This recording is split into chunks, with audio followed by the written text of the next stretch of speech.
자, 여러분 안녕하십니까? 짱아. 여러분들 제가 이제 오늘 여러분들에게 소개할 문제는 어떤 문제냐면 경찰청 공무원 행동강령 문제입니다. 자, 그 중에서도 지금까지 기출에 많이 나왔던 거 있죠? 그거 중심으로 제가 준비를 했거든요. 한번 문제를 한번 보겠습니다. 자, 경찰청 공무원 행동강령은 여기는 법률이 아니죠. 대통령령도 아니고요. 행정안전부령도 아니고 뭡니까? 얘는 경찰청의 훈령입니다. 훈령. 훈령이 뭔지는 아시고, 여러분 훈령은 법규명령입니까? 행정규칙입니까? 행정규칙의 일종이죠. 우리 경찰들만 지키는 거잖아. 자, 그 내용인데 시험에 조금씩 나오거든요. 그래서 한번 지금부터 하나씩 지문을 한번 분석을 해보겠습니다. 자, 이 질문 되게 많이 나오는데요. 여러분 이건 아시죠? 상급자가 부하공무원에게 자기 또는 타인의 부당한 이익을 위해서 공정한 직무 수행을 현저하게 지시를 합니다. 그러면 이 밑에 있는 부하공무원은요, 상관의 지시가 좀 문제가 있을 때는 상관에게 뭐하고 소명을 하고 일단 지시를 안 따를 수도 있죠. 또는 행동강령 책임관하고 상담을 맨 처음에는 해야 된답니까? 맨 처음에는 할 수 있답니까? 할 수 있다잖아.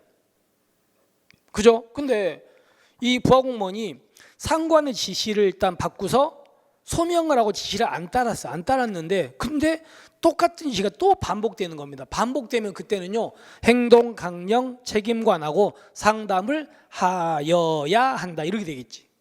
그러니까 여기는 맨 처음의 내용이니까 결론, 행동강령 책임관하고 상담을 할 수 있다라는 질문이 맞겠죠. 그죠? 확인됐습니다. 됐죠? 확인.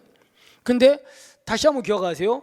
이렇게 했는데 똑같은 지시가 또 내려오면 그때는 뭐라고요? 그때는 상담해야 된다. 아시겠죠? 잊어먹지 마시고요. 자, 그 다음에 이제 두 번째 내용으로 들어가 봅니다. 두 번째, 공무원은 범죄 수사규칙에 따른 경찰관선의 수사지휘에 대한 이재기와 관련해서 여기도 행동강령 책임관에게 상담을 요청해야 된답니까? 여기도 할 수 있답니까? 할 수 있다지. 할 수 있다. 됐죠? 그래서 잘못된 지문이 되겠습니다. 자, 그 다음에 이제 세 번째로 넘어가 보시면 얘도 조심하셔야 됩니다. 공무원은 정치인이나 정당 등으로부터 부당한 직무 수행을 강요받았어요. 공무원이. 여러분들이 직무 수행을 하는데 정치인이라든가 정당이 여러분들에게 부당한 직무 수행을 강요해. 정당이나 정치인들이. 그럼 당연히 여러분들 공무원들은 그런 걸 정치인이라고 무조건 따르면 이건 문제가 있는 거 아닙니까? 그래서 그때는 소속 기관장한테 뭐합니까? 보고해야 됩니다. 자, 여러분 시험 뭐라고 나오냐면요, 이 소속 기관장을 뭐라고 바꾼다? 직근 상급자 이렇게 바꾼 문제가 있거든요. 하나, 소속 기관장이 보고라는 거 기억해 두십시오. 직근 상급자 아닙니다. 두 번째는요, 행동강령 책임관하고 상담을 뭐한다? 할 수 있답니까? 여기가 또 해야 된답니까? 해야 된다잖아. 여긴 해야 된다요. 그래서 두 군데 포인트 잡으십시오. 기관장이 보고하거나 행동강령 책임관하고 상담 해야 된다. 그래서 X. 아시겠죠? 자, 그 다음에 이제 우리 네 번째 질문으로 넘어갑니다. 공무원이 국가나 지방자치단체 요청으로 사례금을 받는 외부항의, 첫 번째가 사례금을 받는 외부항의 할 때는요, 소속 기관장한테 외부항의를 마친 날부터 며칠 이내? 10일 이내죠. 10일 이내 신고해야 된다. 자, 봅시다. 첫 번째 문제. 우리 경찰이 외부강의를 갈 때 신고해야 되는 경우는 뭘 받는 경우만이라고요? 사례금을 받는 것만이야. 기억하셔야 됩니다. 사례금 안 받는 건요, 신고할 필요 없어요. 두 번째, 사전 신고입니까? 지금은 사후 신고입니까? 사후 신고죠. 마치고 나서 며칠 이내? 10일 이내입니다. 그래서 조심할 건 마친 날부터 10일 이내라는 거 기억하셔야 됩니다. 근데 물론 이 부분은 우리 시험에 나온 건 아닌데 이런 것과 비슷한 문제에서 마친 날에 다음 날부터 이렇게 낸 문제도 있죠. 그러니까 여기서 다음 날 아니라는 거 기억하세요. 마친 날부터 10일 이내 아시겠죠? 근데 여러분들 단서가 붙어 있죠. 뭐라고 붙어 있습니까? 누가 요청한 경우는 그러하지 아니하다? 국가나 지방자치단체가 요청한 경우는 그러하지 아니하다라는 지문이 뒤에 있죠. 그럼 한마디로 국가나 지방자치단체가 요청한다면 사례금 받는 외부 강의 하더라도 신고할 필요가 없다는 얘기죠. 그러니까 여기서 보시면 국가나 지방자치단 요청으로 이 부분 때문에 X가 돼요. 국가나 지방자치단 요청한 경우는 신고할 필요가 없습니다. 아시겠습니까? 꼭 기억하십시오. 그래서 일단은 나머지 맞는데 이 부분이 빠져야 맞겠지, 그죠? 이 부분 때문에 X. 다시 한번 채용 정리. 국가나 지방자치단체가 요청하는 사례금 받는 외부 강의는 신고할 필요가 없다. 됐죠? 자, 그 다음에 이제 넘어갑니다. 공무원은 아까 위에 따른 신고인데요. 생각해 볼게요. 내가 지금 공무원인데 사례금을 받고요. 외부 강의를 하러 가요. 그러면 강의를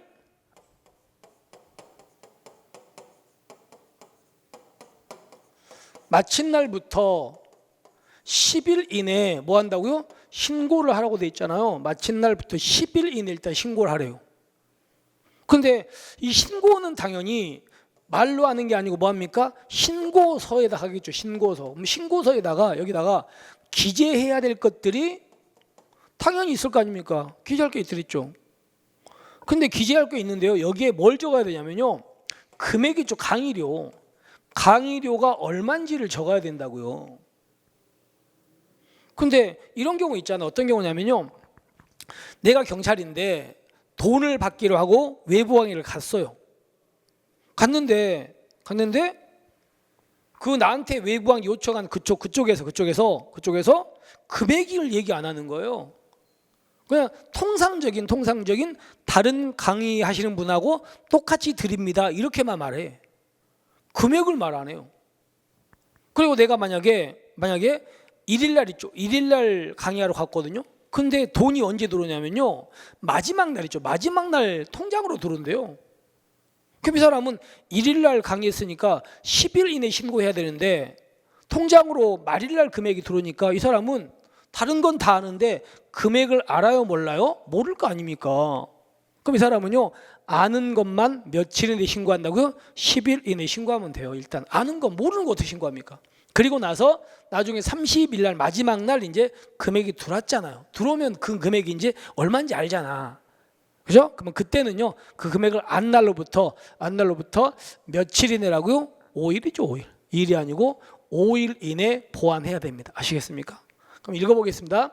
공무원은 아까 위에 따른 신고할 때 신고사항 중 상세 명세 또는 사례금 총액 등을 위의 기간 내 10일 이내 알 수 없는 경우는 해당 사항을 제외한 사항을 신고하고 해당 사항 알았죠? 금액 들어왔죠? 그러면 안 날로부터 며칠 이내 5일 이내 보완해야 된다는 거 아시겠습니까? 이거 기억하시고. 그럼 여러분들 어디하고 헷갈리면 안 되냐면 이거 헷갈리면 안 돼. 보세요. 여러분들 강의를 하러 갔을 때 우리 경찰은요 1시간당 받을 수 있는 최고 금액 얼마입니까? 40만 원이잖아. 내가 근데 1시간 강의를 하고 와서 봉투를 받아왔거든요. 근데 그게 100만 원이 들어가 있는 거야. 1시간인데. 그러면 60만 원은 초과된 거잖아요. 그럼 나는 그러면 초과 사례금을 받았잖아. 그럼 그거는 며칠 이내에 신고합니까? 그거는 이틀 이내에 신고해요. 초과 사례금. 그러니까 여러분들은 여기하고 초과 사례금 신고하고 헷갈리지 마세요. 여기는 며칠이라고? 5일이고요. 초과 사례금이 며칠? 2일 이내에 신고해야 된다는 거. 아시겠죠? 헷갈리지 마시고. 그래서 일단 여기 또 X가 되겠습니다.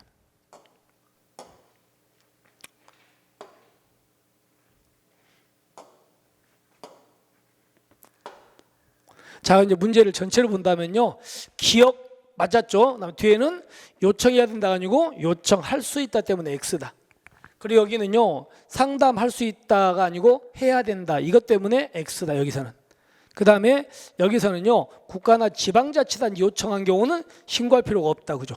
그리고 여기는 5일이 2일이 아니고 며칠이다? 5일. 이것 때문에 X. 아시겠죠? 그래서 결론은 기억만 맞고 나머지는 다 틀린 지문이 됩니다. 따라서 답은 1번이 되겠죠.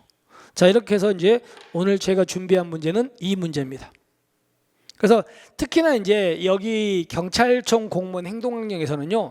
그 숫자 있죠, 숫자. 숫자들을 좀 조심하셔야 돼요. 이거 말고도 제가 이제 또 경찰청 공무원 행동강령 다음 1일차 문제도 그 경찰청 공무원 행동강령에서 나오는 숫자 문제를 정리해 놓은 게 있거든요. 그거를 통해 가지고 또 우리는 숫자 기능을 또 하겠습니다. 자, 오늘은 이렇게 1분이 마치고요. 우리 다음 시간에 다시 한번 더 좋은 문제로 여러분들하고 또 만나 뵙도록 하겠습니다. 자, 수고하셨습니다.